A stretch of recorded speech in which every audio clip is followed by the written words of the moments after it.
Quand tu étais au Louveteau, est-ce qu'il y avait des différences d'activités entre les filles et les garçons? Non, pour ceux qui aiment se salir, oui, mais moi j'aime me salir, alors il n'y a pas de différence pour moi. Par exemple, quand il y avait des activités de sport, faire du foot ou quoi, est-ce qu'en général les filles elles jouaient comme les garçons? Non. Toutes les filles? Sauf ma soeur. Et toi, ça te dérange de jouer au foot, de te salir? Pas du tout. Non, toi non plus. Et il n'y avait pas toutes les filles font pas la même chose que les garçons? Il y en a qui n'aiment pas trop, mais ils sont obligés des fois de faire. Faut pas qu'ils restent tout le temps à l'écart. Et au niveau de tout ce qui est les tâches ménagères, la vaisselle et tout ça, est-ce qu'il y a des différences entre les filles et les garçons, tu trouves? Non, il n'y a pas de différence. Tout le monde doit faire une tâche ménagère Les garçons font aussi la cuisine, le ménage, tout ça. Non, tout le monde fait la même chose et on change les rôles des fois. Et maintenant que tu es aux éclés, que tu es plus grande, tu trouves qu'il y a des différences maintenant entre les garçons et les filles? Ben, les garçons ils jouent tout le temps au foot, mais sinon il n'y a pas de différence. Les responsables, ils vous traitent de la même façon, que ce soit une fille ou un garçon? Ben oui. Oui. Pour moi, il n'y a aucune différence et ben, ça c'est pour moi. J'ai jamais vraiment vu de différence entre les tâches filles, garçons, sauf peut-être dernièrement où quelques respons disent oui, les filles vous faites la vaisselle, les garçons vous allez faire le bois. Je trouve ça un peu bon, c'est pas très malin puisqu'on est censé on est censé appliquer la coéducation. Il y a quelques filles qui n'aiment pas non plus aller chercher du bois, alors c'est peut-être ça le rapport. Mais sinon, quand j'étais plus jeune, on n'a jamais fait de réelle différence. Ça nous a appris à se respecter les uns les autres et c'était assez bien. Au niveau des activités, pour aller chercher du bois ou cuisiner, c'est les filles comme les garçons. Les tâches ménagères, c'est également filles comme garçons, c'est des petites équipes mixtes. Comme ça, il n'y a aucun problème. L'égalité homme-femme, elle est chez les éclaireurs de France. Voilà. Là, je suis service civil volontaire à la permanence de Metz. Et nous sommes plus nombreuses. Il y a seulement 2 garçons. Et on en joue gentiment, mais c'est pas, on voit pas vraiment de différence. C'est vrai qu'il y a quand même des clichés plus ou moins, c'est les filles qui font à manger, les garçons qui vont chercher du bois, mais je veux dire, rien n'empêche qu'un garçon fasse la cuisine non plus, et rien n'empêche qu'une fille aille chercher du bois, quoi. Quand on fait des camps, c'est pareil, c'est pas les filles qui vont faire le ménage et les garçons qui vont porter les trucs lourds pour les ranger, même si c'est vrai qu'en général, on demande plutôt aux garçons de porter parce que on est un peu moins forte, mais je veux dire, sinon on se débrouille, quoi. Voilà, on essaye un peu tous de toute façon de se coéduquer, voilà, de dire voilà, moi je sais faire ça, tu sais pas, je t'apprends, et que ce soit fille ou garçon, ça change absolument pas, quoi. Quand j'étais petite, il y avait quand même plus ou moins une différence entre les garçons et les filles, plus les filles qui devaient faire la vaisselle et puis faire le reste, et puis au fur et à mesure ça a plus ou moins évolué, mais aux éclés il y avait vraiment la différence filles-garçons.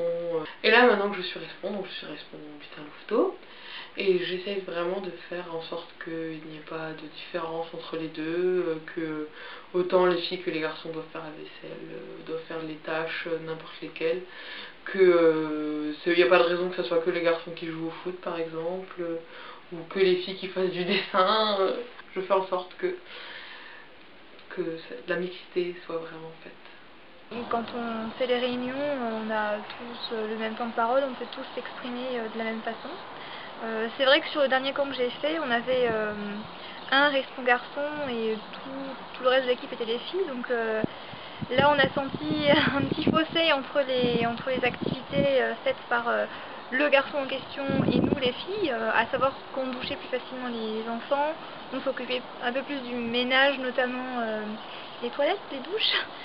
Mais ça, je pense que c'est surtout propre au caractère et la personnalité du garçon en question, avec d'autres, ça n'aurait pas forcément été le cas. En tout cas, c'est pas un lieu où la différence filles-garçons s'exprime beaucoup. Je pense que justement un des moteurs de l'association, c'est d'être tous à égalité les uns avec les autres, quel que soit l'âge, quel que soit le genre. Et je pense que l'asso prône justement pour qu'il n'y ait pas de différence entre nous.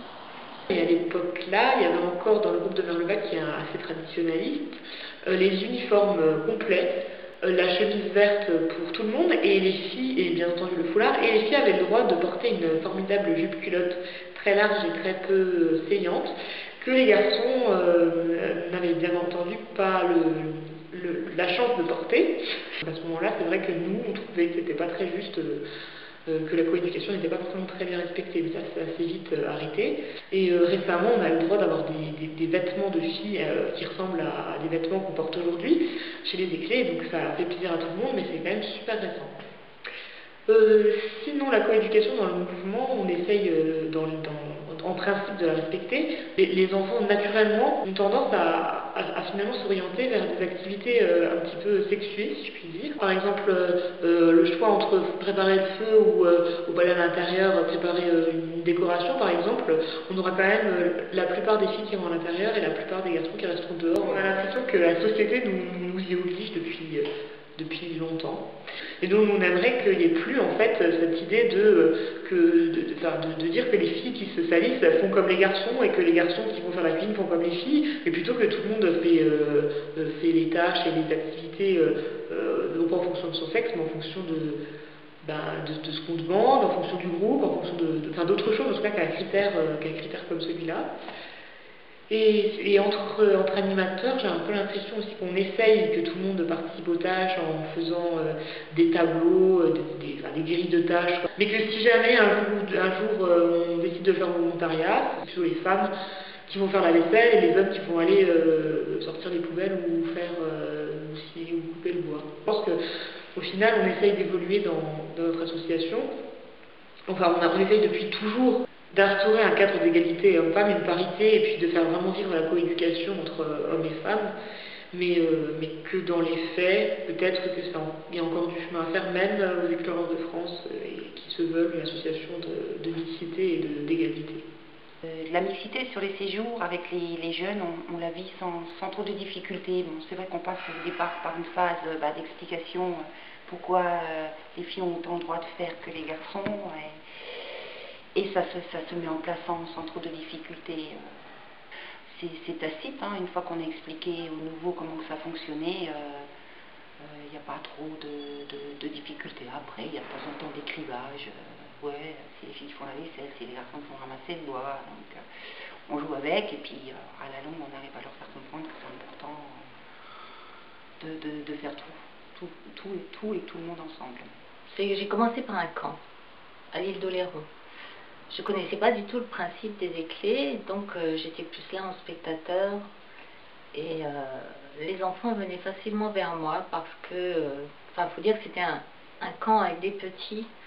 Et ils cherchaient une maman, une confidente, quelqu'un vers qui se tourner quand la maman, la vraie, leur manquait trop. On est un groupe ici à Frémin-Merlebac où il y a beaucoup d'adultes, et donc pour tout ce qui est cuisine ou courses ou toutes ces activités-là, il y a beaucoup d'hommes, et ils m'aident pour tout ce qui est pour porter, c'est quand même encore l'homme qui aide à porter. Je fais les courses, mais c'est eux qui portent tout, qui rentrent dans les véhicules, on vide à l'arrivée. Avec l'aide des enfants, il y a quand même une entraide assez particulière, mais les habitudes, on la vie dure, et tout ce qui est plus féminin, le reste malgré tout.